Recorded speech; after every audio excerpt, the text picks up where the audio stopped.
Magandang gabi, Luzon, Visayas at Mindanao. Narito na ang nagkakaisa at pinakamalawak na pagbabalita. Sa pangunguna ng Presidential Communications Office na kinabibilangan ng Philippine Information Agency, Philippine News Agency, Presidential Broadcast Service, Radyo Pilipinas, IBC at PTV. Mula sa PTV, ako po si Sheila Salaysay. Ihahatid namin ang mga komprehensibo at mahalagang balita mula sa iba't ibang bahagi ng bansa. Mula sa PTV, ako po si Joshua Garcia. Ito ang Balitang Pambansa.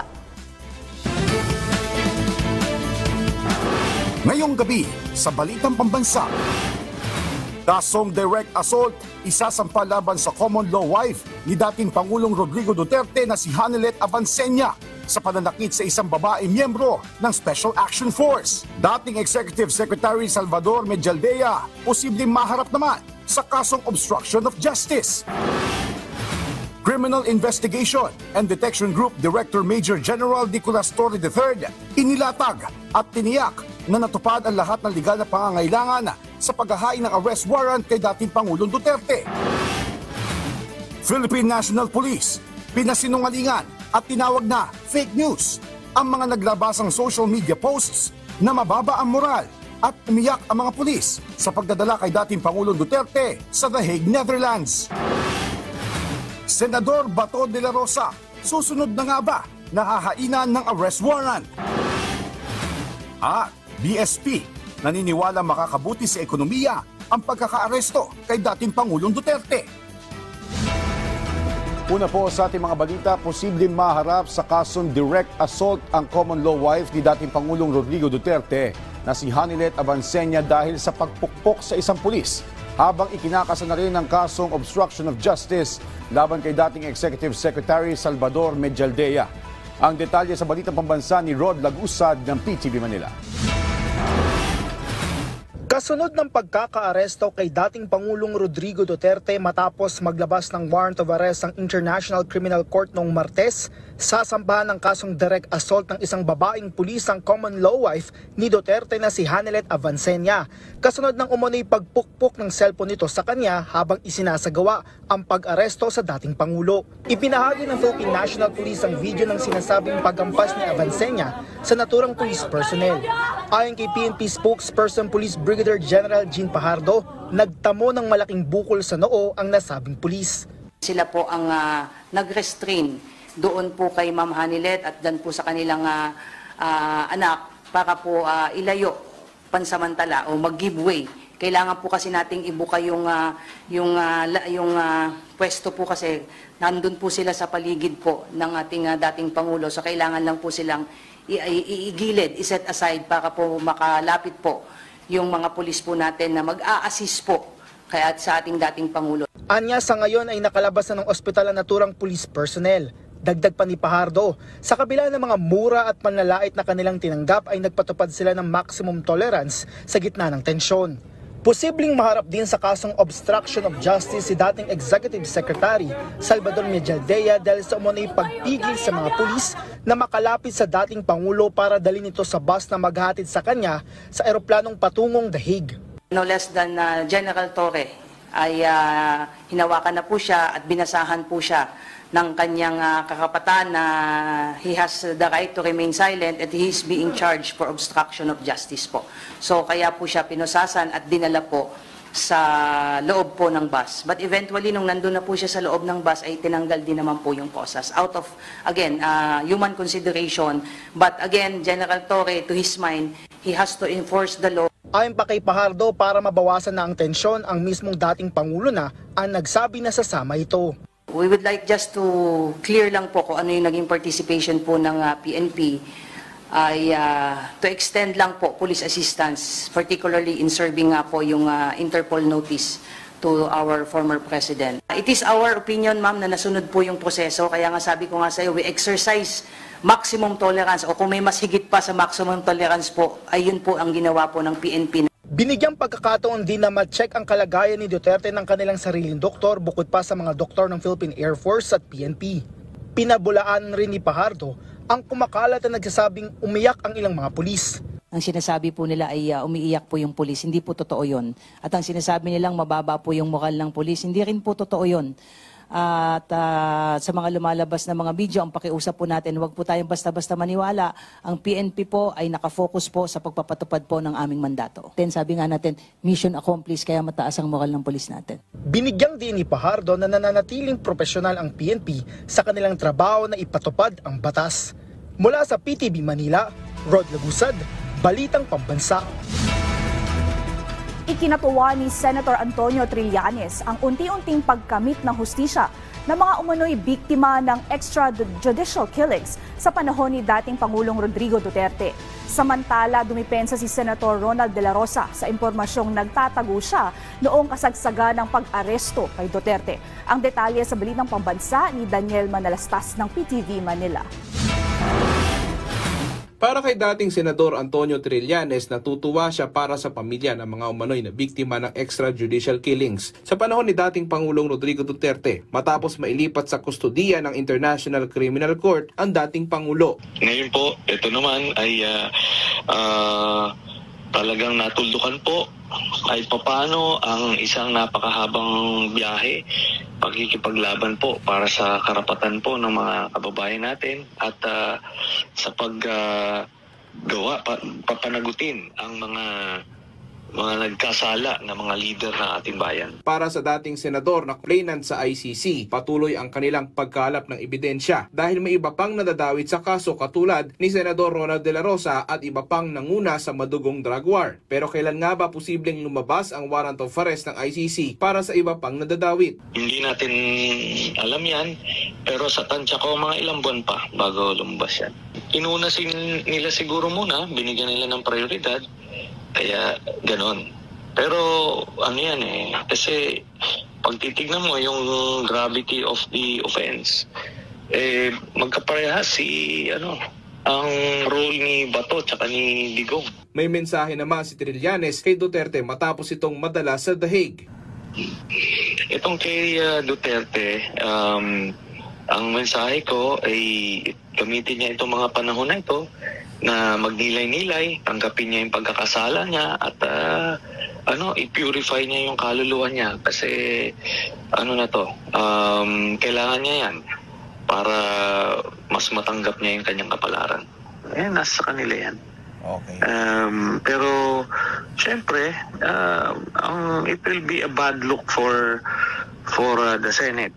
Kasunod ng pag-aresto kay Duterte noong Martes, ilang ulit hininga ng komento si Senator De La Rosa pero hindi siya makontak. Pero kahapon nagsalita na rin ang senador at iginit niyang hindi siya nagtatago. Ngunit wala rin siya kahapon sa kanyang opisina at nakalock ang kanyang main office habang may mga empleyado naman sa isa pa niyang opisina sa Senado. Pinaliwanag ni Bato kung bakit siya missing in action noong kasagsagan ng pag-aresto kay Duterte. Hindi ko nagtatago. Bundok ng Surigao at Agusan. Hindi nga, sir. Nagkampanya ako sa mga bundok-bundok ng Surigao at Agusan. Pinatay ko ang phone ko dahil busy kami doon sa pag-asikaso ng yung aming petition. Kasi kung dami tumatawag, nahirapan kami. Kaya nagrarally kami. Hinahabol namin yung petition namin Sa ngayon, isa sa nakikitang opsyon ni De La Rosa ang pagsaklolo sa Senado, pati kay Senate President Francis Escudero para mabigyan ng proteksyon sakaling lumabas ang warrant mula sa ICC. Hindi niya muna ko i-surrender hanggat sa kaya niya habang hindi pa kami adjourn. Pwede naman niyang gawin yan. Nasa kanila yan. Okay. Pero syempre, it will be a bad look for the Senate. Wala pang pahayag si Escudero sa nakikitang opsyon ni De La Rosa. Mula sa PTV Manila, Daniel Manalastas, Balitang Pambansa. Sa issue pa rin ng pagkakaaresto kay dating Pangulong Rodrigo Duterte, makakausap natin sa linya ng telepono si dating Senador Antonio Trillanes IV. Magandang gabi po, Senador. Si Joshua Garcia po ito ng PTV Balitang Pambansa. Magandang gabi po sa inyo, samang Joshua, sa ating mga viewers. Yes, Senator, linawin po natin, itong kasong hinaharap ni dating Pangulong Rodrigo Duterte, ito po yung inihain ninyo noong 2017. Opo, yan po ang naging resulta nung mga ebidensya na kalap po namin ng mga panahon na nagkandak po ng mga Senate investigations at yung mga open sources. Tayo po ay saksing buhay doon sa mga pangyari niyan. Tapos final po namin noong June 2017. And Senator, wala pong ay mula po sa mga external sources at hindi po nag-participate ang gobyerno dyan. Alright, Senator, may iba po tayo ng bahagya. May balita ba kayo kung sino ang isusunod at kailan? At sa kaso po bang crimes against humanity, may posibilidad din po ba na i-freeze yung mga assets ng akusado tulad ng ginagawa pag ang kaso ay may kaugnayan sa korupsyon? Opo, ang susunod po ay si Bato de la Rosa. Pero tinitingnan natin kung kailan lalabas yan. Baka mga ilang buwan pa ang lilipas bago lumabas yung warrant sa kanya. Ngayon, yung pag-freeze ng mga assets ay kaakibat yan sa mga ganitong klaseng kaso. Kasi ang crimes against humanity, ito rin ay meron siyang mga iba't ibang mga kaakibat na mga krimen. In the case ni Duterte, dahil sangkot siya sa illegal na droga kasi ang lumabas dun sa mga even sa Quadcom hearings ay si Duterte ay may kapartner na drug lord, si Michael Yang.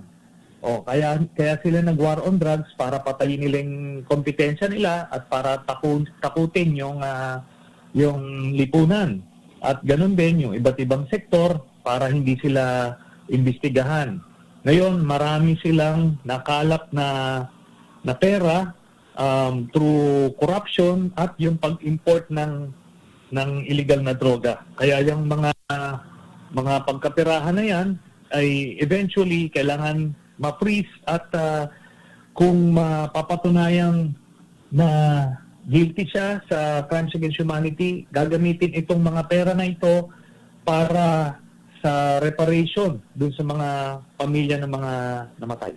Alright, Senator, panghuli na lamang po, isa po kayo sa mga nagsumite ng mga ebidensya sa ICC, tama po ba? At sa tingin nyo, sapat ba ang mga ito o kumpiyansa ba kayo na mako-convict ang dating Pangulo? Opo, kasi ang ICC at prosecutors po, hindi sila basta-basta nagpa-file ng application for warrant of arrest kung hindi sapat ang kanilang ebidensya to convict. Kasi non-member state po tayo, so kailangan nila certainty of conviction ang threshold ng kanilang evidence bago nila ipa-file. So the fact na final na nila yung application for warrant at lumabas na yung warrant, ibig sabihin nun, talagang sapat na sapat yung ebidensya nila to convict. Yan po ang yung nabigay po namin ng mga testigo at ebidensya ay lang yan, fraction lang yan nung mga nakalap ng ICC prosecutors at investigating teams. Marami pa po tayong mga ebidensya na hindi natin nakita. Alright, maraming salamat po dating Senador Antonio Trillanes IV. Tiniyak ng Philippine National Police na nasunod ang lahat ng legal na proseso at respeto sa karapatang pantao ni dating Pangulong Rodrigo Duterte mula sa paghahain ng arrest warrant hanggang sa paghahatid sa eroplano patungong The Hague. Ang detalye sa Balitang Pambansa ni Clazel Pardilla ng PTV Manila Live. Clazel? Sheila, hindi raw kinawawa si dating Pangulong Rodrigo Duterte nang arestuhin at ilipad sa Netherlands. Sa katunayan, binigyan pa ito ng special treatment at ipinatupad ang maximum tolerance sa harap ng pananakit at pagmumura ng ilan ng kanyang miyembro sa mga pulis. Isa-isang sinagot ng pambansang pulisya ang paratang tungkol sa di umano'y pagtanggal sa karapatan at pang-aapi kay Duterte ng hulihin at ilipad patungo sa The Hague para harapin ang crimes against humanity dahil sa kanyang brutal na laban kontra droga at extrajudicial killings noong siya pa ang presidente ng Pilipinas at alkalde ng Davao City. Muling iginiit ang PNP na siyang hininga ng tulong ng Interpol para mahuli si Duterte na may warrant of arrest mula sa International Criminal Court laban kay Duterte at binasahan siya ng Miranda rights. Hindi raw ginutom si Duterte, may sapat na tubig at pagkain at pinanatili pa sa Presidential Lounge. Wala pong deprivation at any moment ng kanilang right to food and water. In fact, dinideliver pa nga namin eh. And they're just the one declining na lang dahil sobra namang pagkain talaga eh. Sobra namang dami. Doon siya naupo sa same seat na para sa ngayong presidente. Pinabigyan po namin, pati po ang kanyang mga kasamahan, they were there in the most comfortable lounge. Inalok din ng wheelchair si Duterte pero tumanggi at binigyan ng maayos na medikal na atensyon kaya hindi na kinailangang dalhin sa ospital.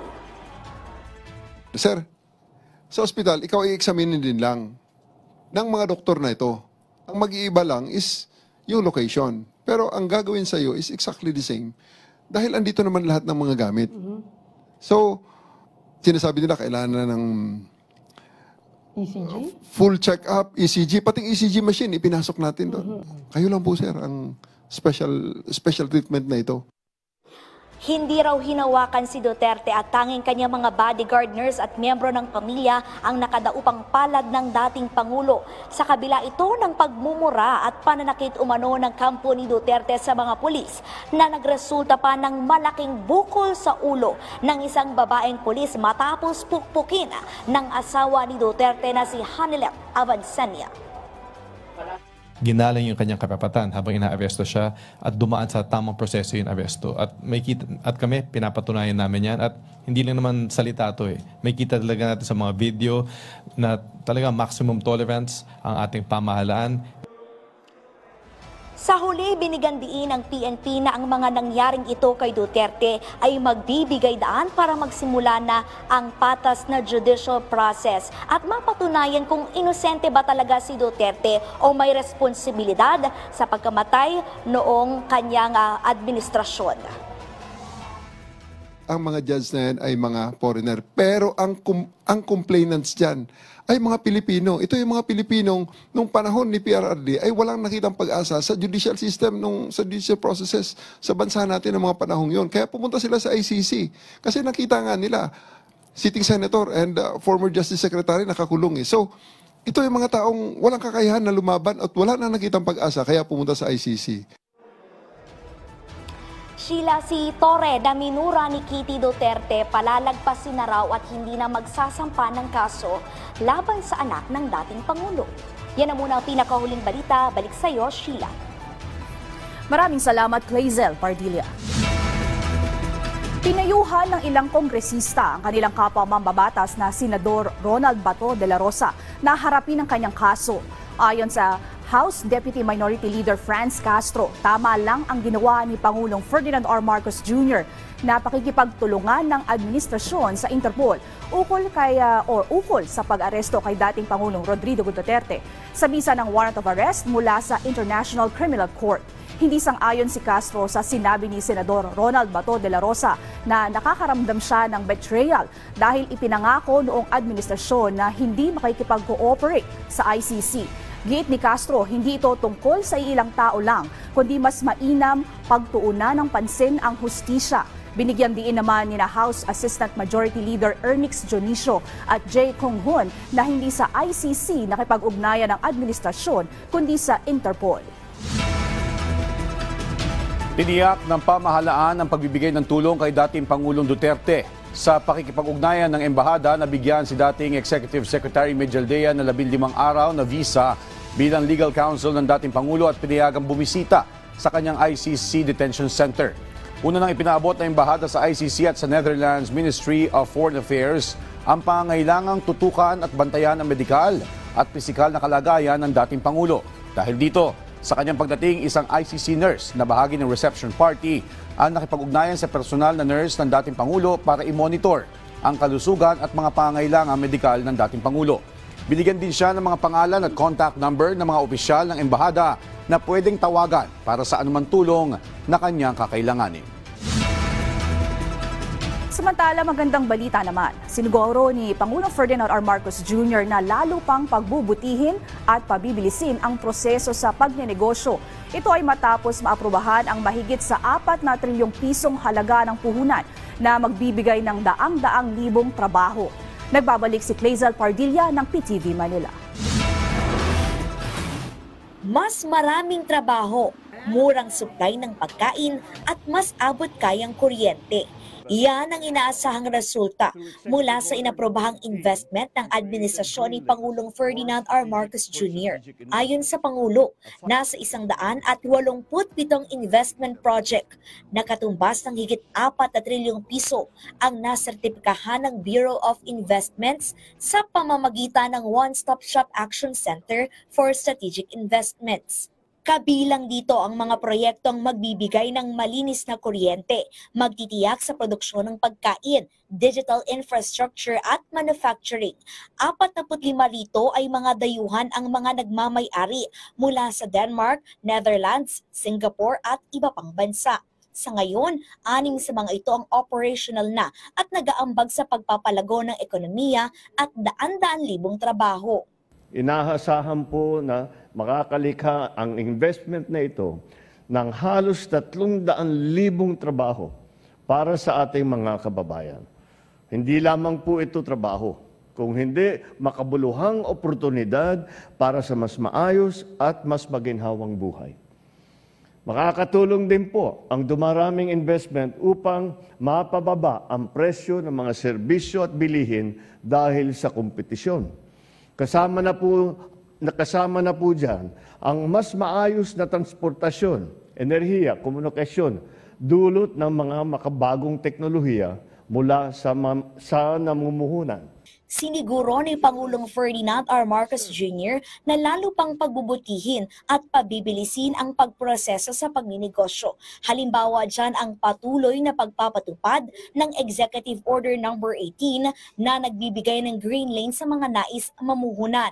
Sa tulong ito, pinoproseso sa loob lamang ng 12 araw ang lisensya at permit ng mga negosyo at sa pamamagitan ng Create More Law, pinabuti ang mga insentibo sa buwis at patakaran sa mga lokal at dayuhang namumuhunan.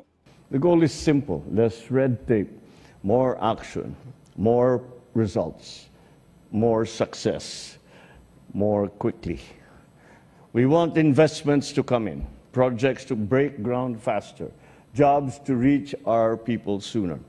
Because when businesses move quickly, progress follows just as fast. Kaugnay nito, kinilala ng Presidente ang kontribusyon ng mga ahensya ng pamahalaan at LGUs sa pagpapalago ng pamumuhunan. Binigyan ng parangal ang mga institusyon na nagpapakita ng aktibong pagsuporta sa mga investor, tulad ng pagbuo ng Green Lane Focal Points, pagiging maaga sa serbisyo at pagtugon sa mga isyu ng mga developer. Mula sa PTV Manila, Kelly Zalpardilla, Balitang Pambansa. Abiso po sa publiko, magpapatupad ng taas singil sa tubig ang Manila Waters simula Abril 1. Ayon kay Manila Water spokesperson Jeric Sevilla, 4 na sentimo kada cubic meter ang inaprobahang pagtaas sa Foreign Currency Deposit Adjustment o FCDA ng Manila Water. Kaya naman, 21 o 21 sentimos ang dagdag sa mga kumukonsumo ng 10 cubic meters kada buwan. Dagdag na 45 centavos naman sa mga kumukonsumo ng 20 cubic meters at 90 centavos sa mga kumukonsumo ng 30 cubic meters. Nilinaw naman ng MWSS na walang taas singil ng tubig ang Maynila. Nanumpa kay Pangulong Ferdinand R. Marcos Jr. si Attorney Antonio Cerilles bilang Presidential Advisor on Mindanao Concerns. Ayon sa Pangulo, may malawak na karanasan si Cerilles sa paglilingkod sa publiko bilang dating gobernador ng Zamboanga del Sur, kongresista at kalihim ng DENR. Ang kanyang karanasan anya ay inaasahang magiging mahalaga sa patuloy na pagsusumikap ng administrasyon na magdala ng tunay na progreso sa Mindanao. Bukod kay Cerilles, formal na ring naitalaga bilang Interim Chief Minister ng Bangsamoro Transition Authority si Abdul Rauf Makakua. Tiwala naman ng Pangulo na may pagpapatuloy ni Makakua ang mga prosesong naipatupad na ng pamahalaan sa BARM. Samantala, bukod dito ay malugod din tinanggap ni Pangulong Marcos sa Malacanang sina Vice Prime Minister at Minister of Foreign and European Affairs Tanya Fayon at si Ambassador Eduardo Antonio Yang Verzi bilang bagong kinatawan ng Panama sa Pilipinas.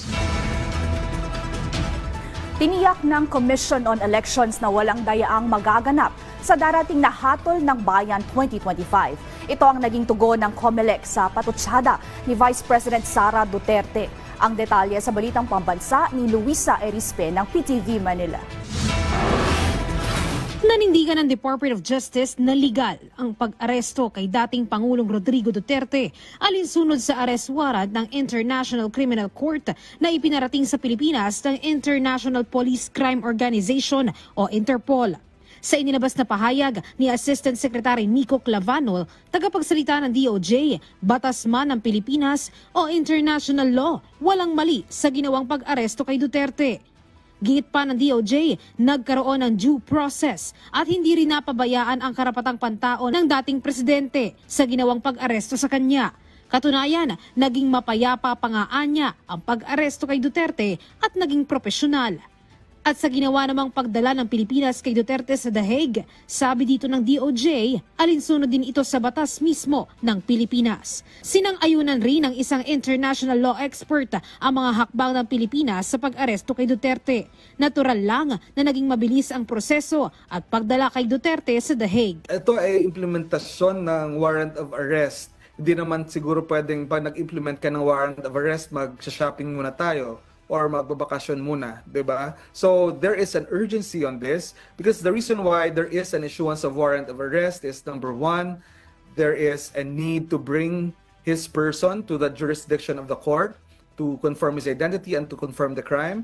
Sa mga kumo-question naman, bakit anya hindi man lang nabigyan ng pagkakataon si Duterte na lumapit sa mga korte sa Pilipinas? Sana wag itong isisi sa pamahalaan. Matagal na rin naman anya kasing lumalabas sa mga dokumentong hawak ng ICC na sa Pilipinas hindi talaga umaakyat sa korte ang mga kasong may kinalaman sa extrajudicial killings noong dating administrasyon.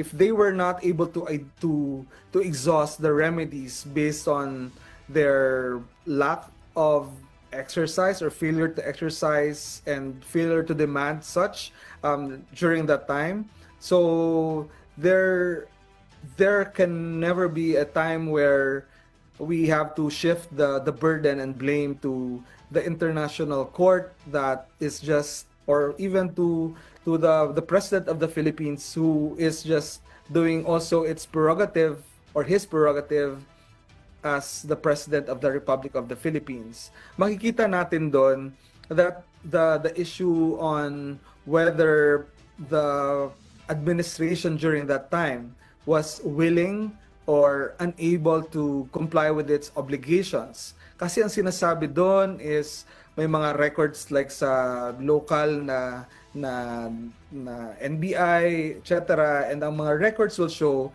na wala namang pumupunta sa korte. Samantala, ang Office of the Prosecutor ng International Criminal Court o ICC sinabing malaki ang importansya ng pagkakaaresto kay Duterte. Well, the arrest of the former president of the Philippines, Mr. Rodrigo Roa Duterte, is an important moment. And in issuing the warrant, the judges have found reasonable grounds to believe that Mr.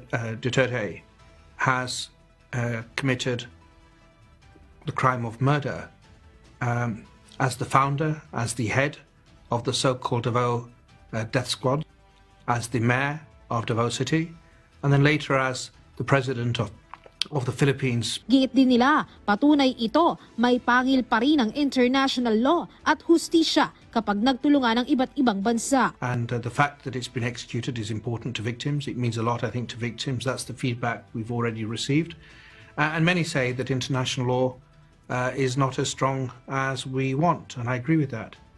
But as I also repeatedly emphasize, international law is not as weak as some may think. When we come together, when we work, when we build partnerships, the rule of law can prevail.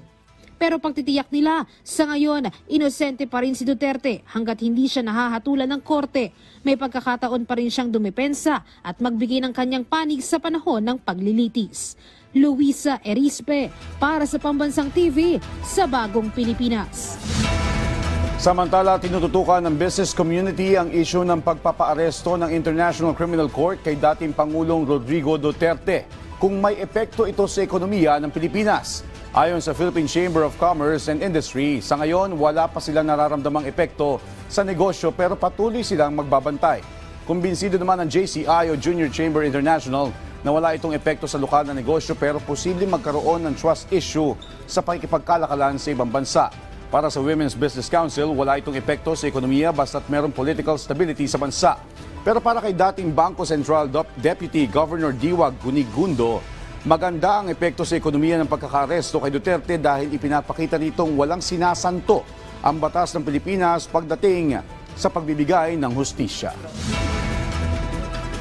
At dyan po nagtatapos ang 30 minutong ulat sa bawat sulok ng bansa. Samahan niyo kami muli mamayang alas 9:30 ng gabi para sa updated at pinalakas pang balitaan.